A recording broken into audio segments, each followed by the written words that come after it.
They thought they had bought second-hand goods to survive, but in the basement, behind a hidden wall, they found a collection that criminals had been hunting for decades. No one expected what happened next. Subscribe and write in the comments where you are watching from. The rain had not stopped for 3 days, and the streets of the town looked as though they had been painted in shades of gray and rust. The neon sign of the laundromat blinked weakly across from the Harris's apartment window, casting pale light into a living room cluttered with unpaid bills, half-finished school projects, and the stale air of quiet despair. Emily Harris sat on the threadbare couch, her fingers curled around the handle of a chipped mug of lukewarm tea, while her husband James leaned against the kitchen counter, staring at the floor as if the linoleum itself might reveal an answer to their troubles. Neither of them spoke at first. Words had become dangerous things, fragile, and they both knew that if they let their frustration out too quickly, it might cut deeper than either intended. It was Emily who broke the silence. She unfolded a damp flyer she had picked up on her way home from school, the corners already softened by the rain. "They're selling a second-hand shop on the east side," she said carefully, her voice carrying that cautious hopefulness that James had learned to fear as much as to admire. "It's cheap. Really cheap. Less than what we'd spend in a year on rent here." James lifted his gaze slowly, suspicion flickering behind his tired eyes. He had spent the last 2 months sending out resumes that went unanswered, pacing their narrow apartment as though the walls were slowly shrinking. He was not in the mood for hope that came folded on a piece of paper. "Cheap because it's worthless," he muttered, but his voice lacked real conviction. He took the flyer from her hand, read the simple print. "Second-hand shop for sale. Inventory included. Low price. Call for details." Emily did not back down. She leaned forward, the mug warming her palms. "Even if it's a wreck, it's ours. We'd have a place. Something we can build together." She looked at him in the way she always did when she was trying to remind him of who he used to be. Steady, ambitious, a man who once believed in small beginnings. By the following week, they had drained their meager savings, signed the papers with a notary who barely looked up from his desk, and carried the single brass key across town to the building that was now, improbably, theirs. The shop stood at the end of a narrow street, sandwiched between an abandoned hardware store and a boarded-up diner. Its faded sign still read, "Wainwright's Second-Hand Treasures," though most of the letters had rusted or fallen away, leaving only Wayne. Hand. Res. The windows were cloudy with grime, and the front door groaned as though complaining about being disturbed after years of neglect. Emily felt a strange thrill, as though she were stepping into a forgotten story, while James kept his jaw tight, determined not to show disappointment at the sight of what they had risked their future on. Inside, the smell hit them first, a mix of mothballs, old wood, and something damp that clung to the corners of the walls.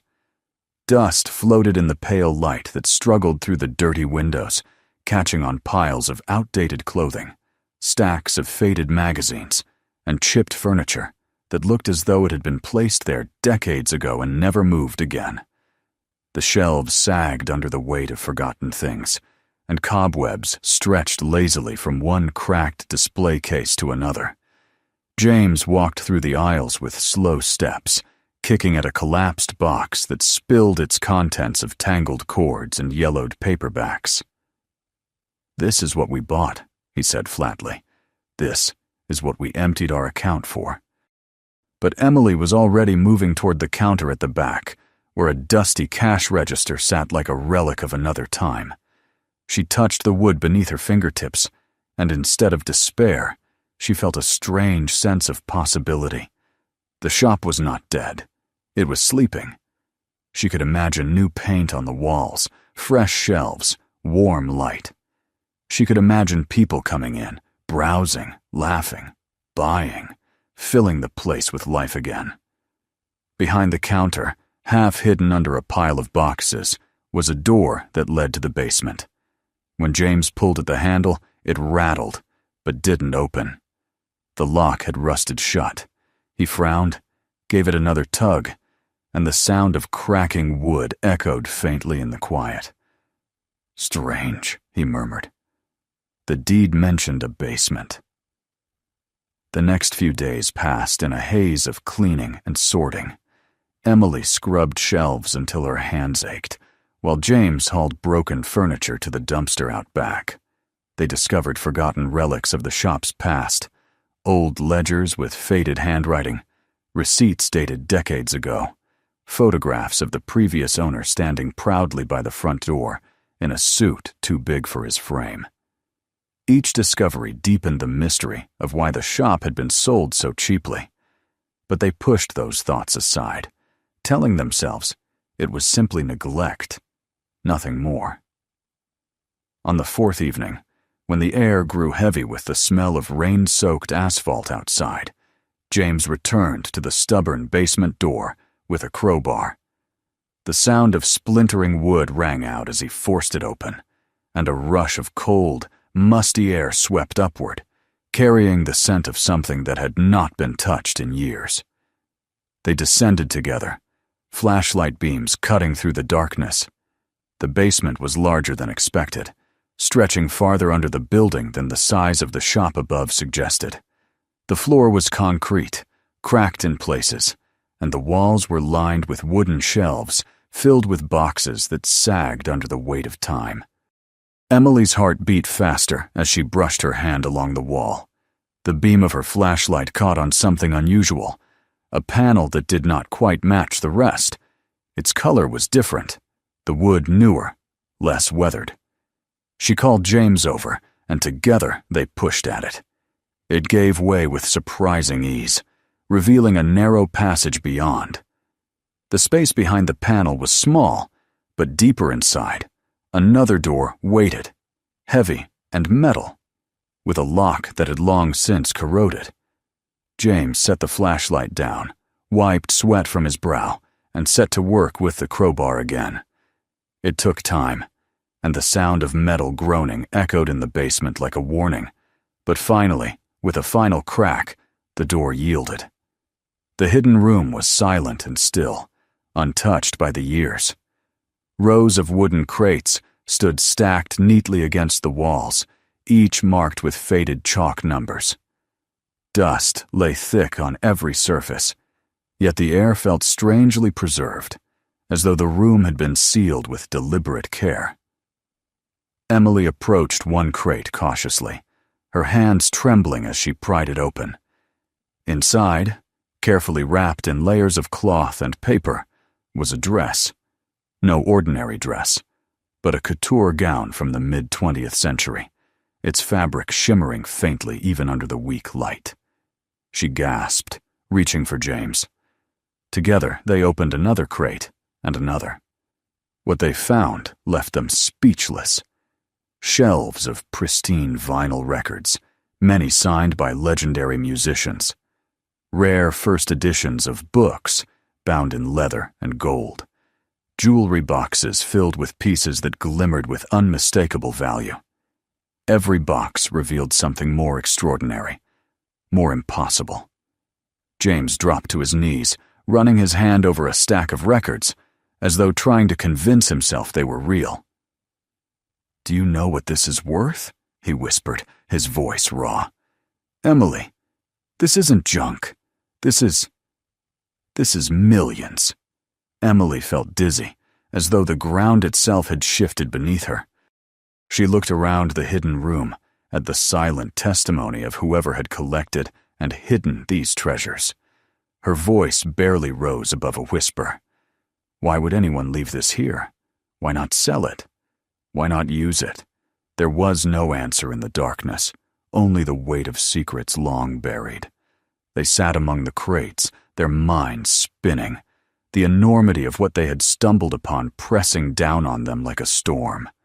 For a long while they said nothing, listening only to the sound of their own breathing and the faint creak of the building settling above them. When they finally climbed back to the surface, the shop no longer looked like a forgotten ruin.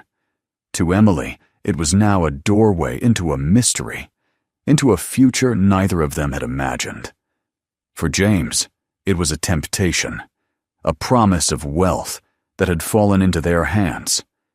Neither of them realized that by opening that hidden door, they had stepped into a story that would soon entangle them in dangers far greater than unpaid bills and broken furniture. The second-hand shop had been sleeping for decades, guarding its secrets in silence. Now the silence was broken, and the Harris family had inherited not just a business, but a legacy and a threat that still lingered in the shadows. The night after the discovery passed in a haze of restless thoughts. Emily lay awake, staring at the ceiling of their cramped apartment, the hum of the refrigerator filling the silence. Every time she closed her eyes, she saw the basement again. The crates, the careful wrappings, the glitter of jewelry and the ghostly shimmer of gowns, too fine for the dusty tomb where they had been buried. Beside her, James turned and shifted, muttering fragments of words in his sleep, as though even his dreams were weighed down by the enormity of what they had found.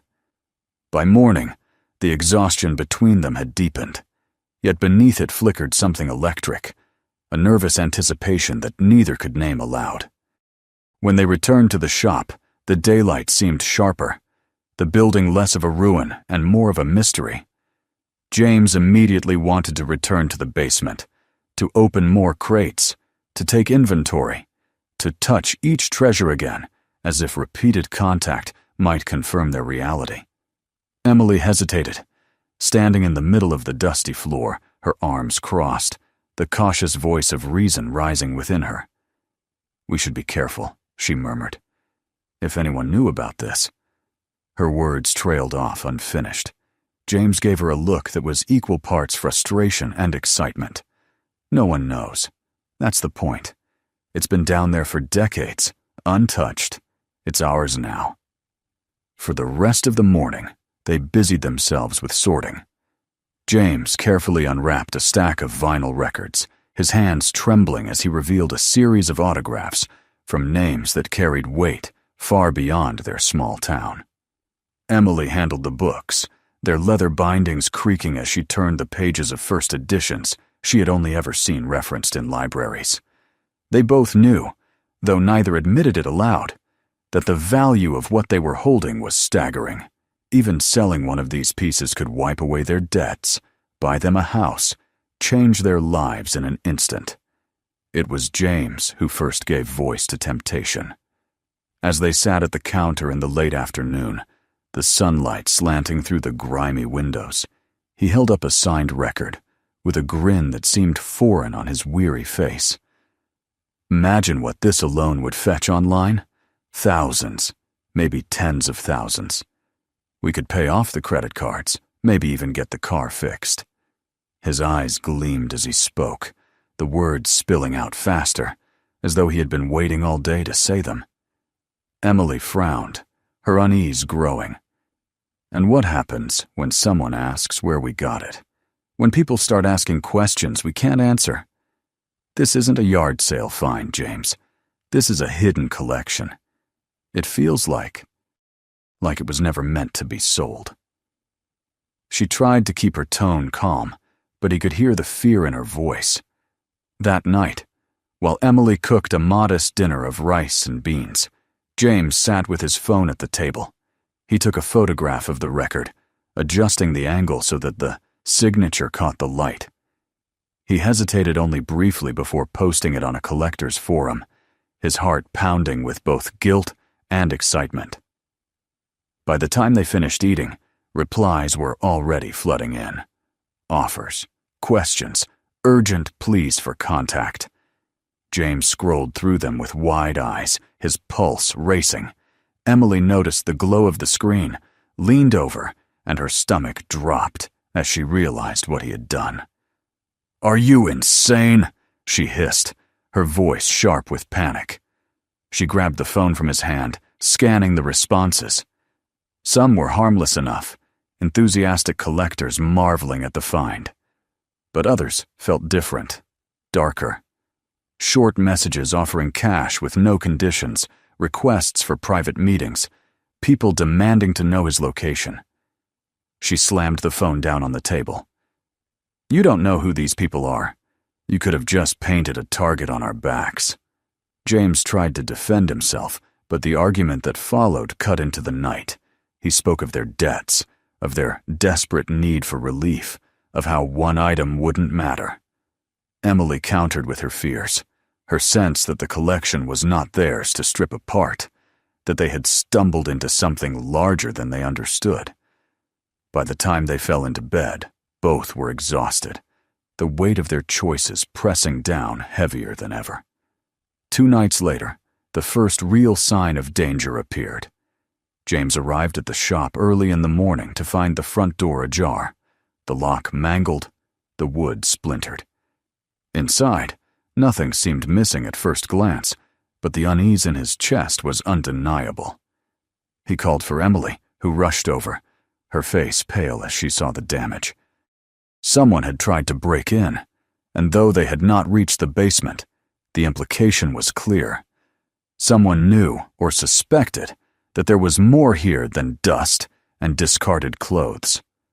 They replaced the lock, their hands shaking as they worked, but the sense of safety had been shattered. That evening, as Emily swept the floor, she noticed a figure lingering outside across the street. When she looked again, the figure was gone. The next day, James swore he saw a car parked nearby that seemed to follow them when they left. Paranoia began to seep into their lives like water through cracked stone, slowly, inexorably. Then came the visitor. He arrived in the late afternoon, a thin man with sharp eyes and a polite smile that never reached them. He introduced himself as Arthur Wainwright, the nephew of the shop's former owner. He spoke in a voice smooth with practiced charm, telling them how much the store had meant to his family, how it had been a legacy passed down. He claimed that when his uncle died, much was left unresolved, and that he had come to check on the state of the property. James shifted uncomfortably under the man's gaze, while Emily forced a polite smile. Arthur's words carried weight, but he offered no proof, no documents, nothing to tie him to the inheritance he spoke of. When Emily gently pressed him for evidence, his smile tightened. "Paperwork gets lost over the years, but I know what's in that basement. My uncle told me, and I want what belongs to me." His eyes glinted with something cold, something that belied the calm tone of his voice. The encounter left them shaken. After he departed, promising to return soon, Emily sat at the counter, her hands trembling. "He knows," she whispered. "He knows what's down there." James paced the floor, his mind racing. "He doesn't have proof. Without proof, it's ours."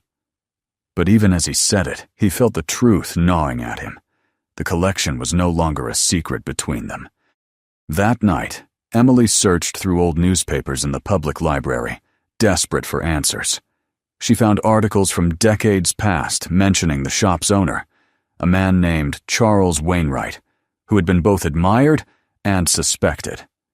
Admired for his passion for rare items, suspected for his connections to stolen art and smuggled antiques.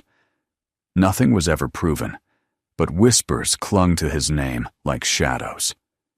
When she showed James, his face hardened. If even part of that is true, then some of those things downstairs might not have been his to keep. He rubbed a hand across his jaw, staring at the floor. "Which means we're sitting on stolen goods." The revelation deepened their unease. It was no longer just about the danger of being discovered, but about the moral weight of what they had uncovered. Were they thieves by possession, inheritors of someone else's crime? The question hung between them, heavy and unanswered. Days passed, but the sense of being watched grew stronger. Cars idled on the street too long. Faces appeared in the reflection of the shop windows, only to vanish when Emily turned.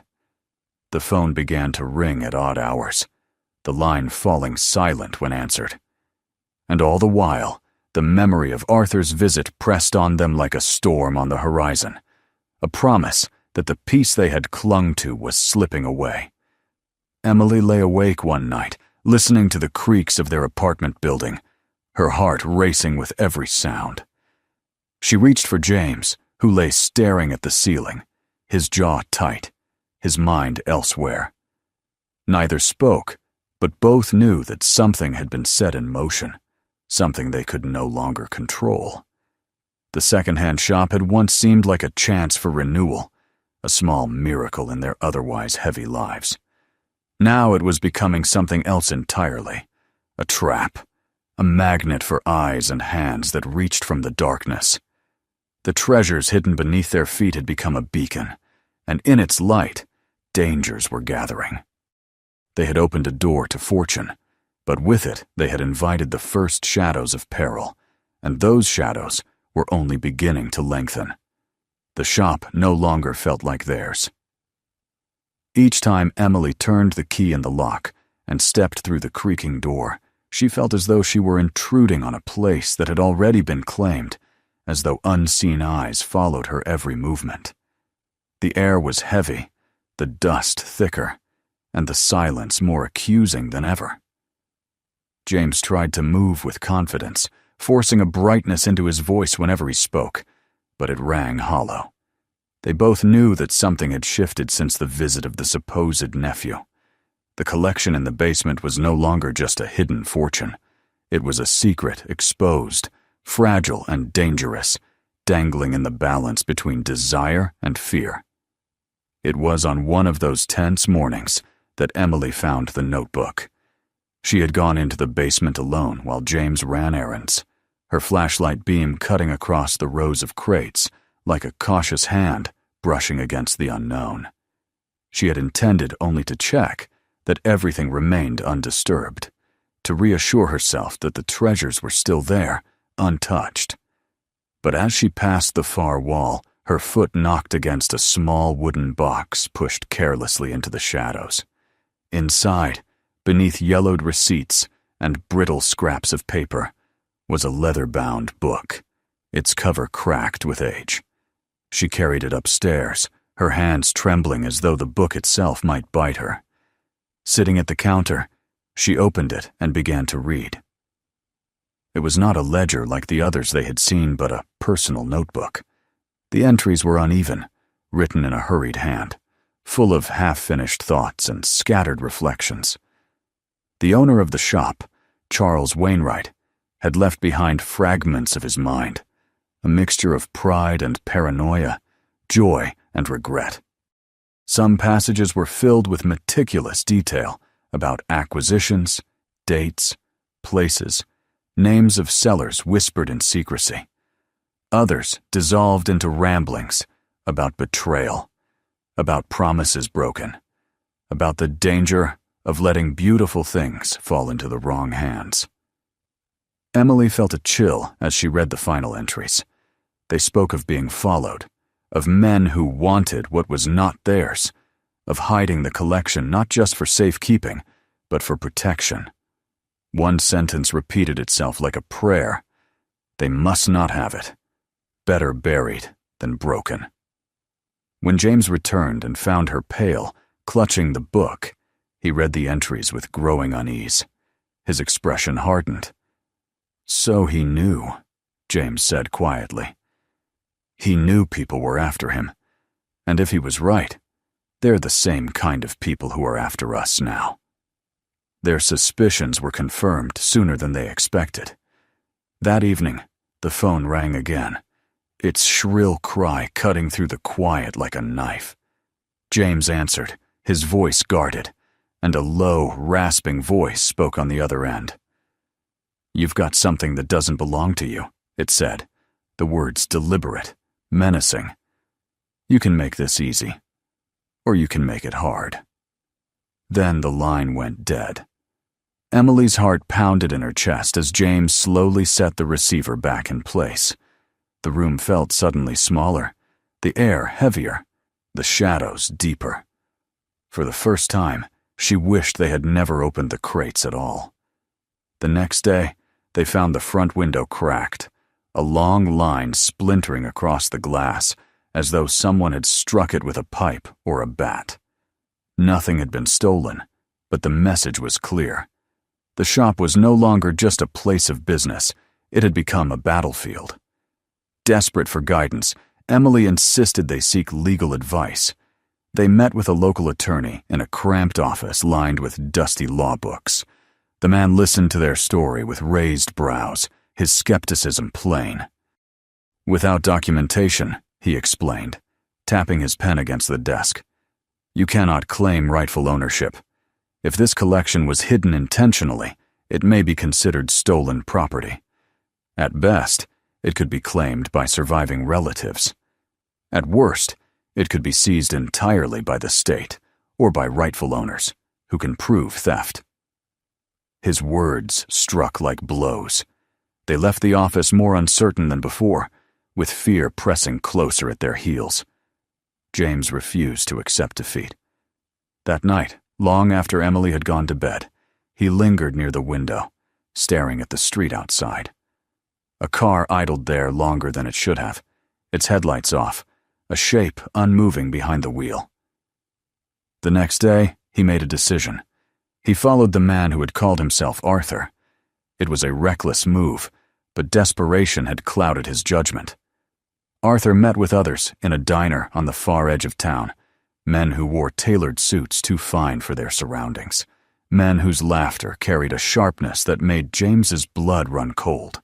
He lingered in the parking lot long enough to see the exchange of a folder, the shake of hands, the glint of money passing across the table.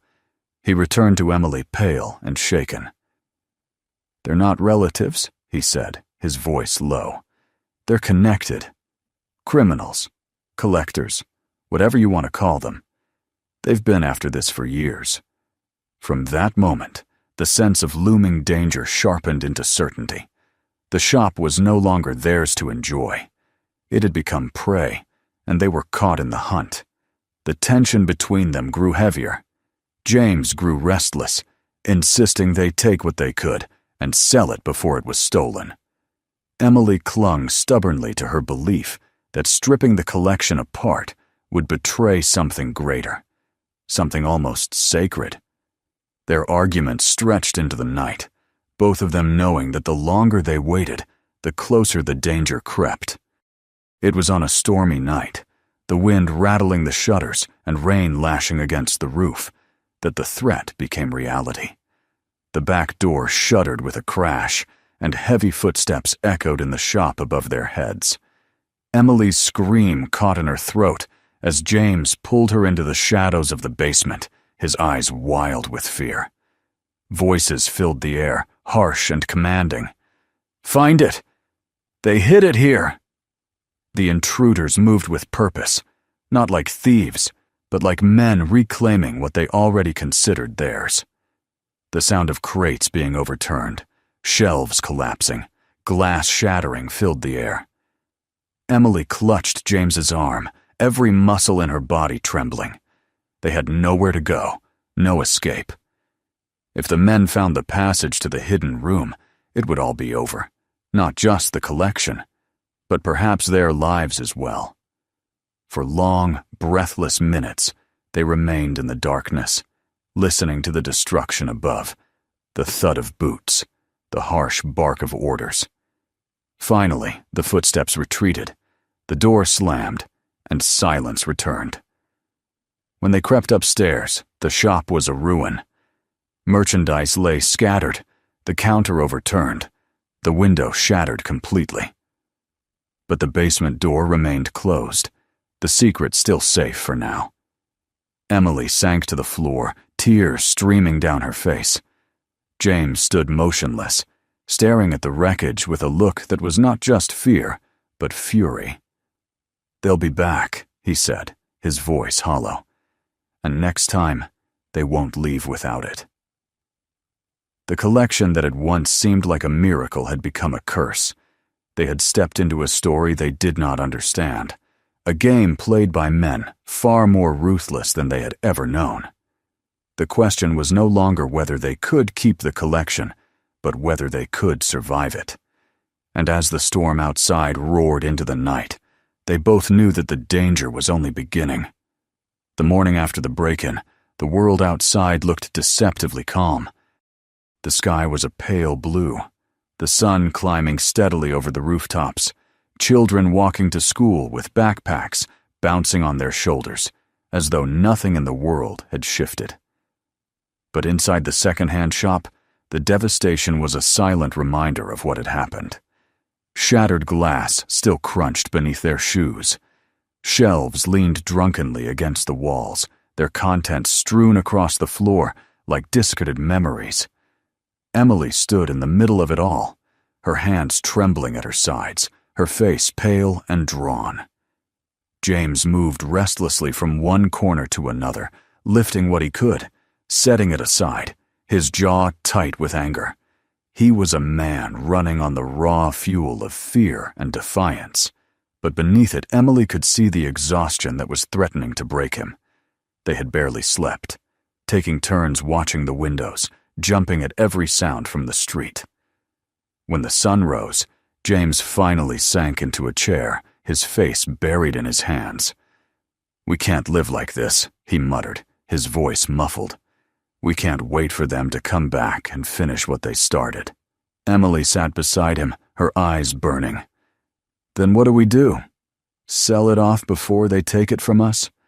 Run away and hope they don't follow?" She shook her head, her voice breaking. "We'll never be free that way. They'll always be out there, always watching." James lifted his head slowly, his eyes meeting hers. For the first time, there was no argument in him, no push toward quick profit or reckless risk. He looked defeated, and the sight of it broke something in her. She reached for his hand, gripping it tightly, as if holding him could anchor them both against the storm that pressed closer with every hour. It was then that Emily remembered the notebook she had found, the one she had only skimmed through before the intruders arrived. She pulled it from beneath the counter, opening to the final pages. There, written in Charles Wainwright's unsteady hand, was a single folded sheet pressed flat between the pages. She unfolded it slowly, her eyes scanning the lines, and a chill ran through her. It was a will, handwritten and barely legible, but unmistakably a declaration. Wainwright had left the collection not to his family, not to the black market collectors who circled him in life, but to the town itself. His words were clear. "These treasures are to remain in Blue Hollow, preserved for the people, not the market. Let them serve as a legacy of what was found and what was kept, not what was lost." Emily pressed the paper into James's hands, her voice quiet but firm. "This is our way out. This is proof that it was never meant for men like Arthur or those criminals. It was meant to be preserved. We can give it to the town, to a museum. We can end this." James stared at the will for a long time, his brows furrowed, his chest rising and falling heavily. Part of him still clung to the dream of freedom bought with money, of debts erased in a single sale, of security wrestled from the jaws of chance. But the other part of him, the deeper part, knew she was right. As long as they held the collection in secret, they would be hunted. As long as they treated it as currency, they would be dragged deeper into the shadows of those who had stalked Wainwright before them. Only by stepping into the light could they end the nightmare. The days that followed were a blur of preparation. They contacted the authorities, bringing the notebook and the will as evidence. At first, the police were skeptical, weary of what sounded like a fantasy spun by desperate shop owners. But when Emily led them into the basement and opened the crates, revealing the treasures within, the skepticism melted into stunned silence. Experts were called, historians and curators, their voices hushed with awe as they cataloged what had been hidden for decades. The story spread quickly, spilling into newspapers, television, and radio. Reporters arrived at the shop, their cameras flashing, their questions sharp. Emily and James stood together, their hands clasped, answering as best they could, their voices steady despite the fear still simmering inside them. The criminals who had terrorized them were not spared. Arthur Wainwright and his accomplices were arrested after the police connected them to illegal dealings, uncovered during the investigation. The nightmarish visits, the phone calls, the shadows outside the shop, they all ended with the clang of cell doors shutting on those who had stalked them. For the first time in weeks, Emily and James slept without waking at every creak of the floorboards. The collection was transferred under guard to the local museum, where restoration began immediately. But Emily and James refused to walk away. With the support of the town, they secured an agreement. The old second-hand shop would be transformed into a cultural center, a place where the story of the hidden collection could live on. It would bear not just the name of Charles Wainwright, but also the names of those who had discovered it, preserved it, and protected it. On the day of the grand opening, the building looked nothing like the ruin they had first stepped into. The windows shone clean, the shelves were rebuilt and lined with carefully chosen displays, the air filled with warmth and light. Townspeople crowded the street outside, their voices buzzing with excitement. For so long, Blue Hollow had been a place forgotten, a town sliding quietly into obscurity. Now, for the first time in years, it felt alive. Emily stood at the entrance in a simple dress, her hair tied back, her heart pounding with nerves. James stood beside her, his suit ill-fitting, but his posture proud. Reporters waited, cameras ready. Children jostled at the front of the crowd, their faces alight with curiosity. Emily cleared her throat, her voice carrying over the murmur of the gathering. "We came here looking for a chance," she began, her eyes sweeping the crowd. "We bought this shop, thinking it was a way to survive, to start over.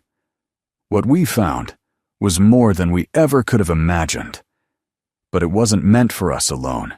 It was meant for all of us.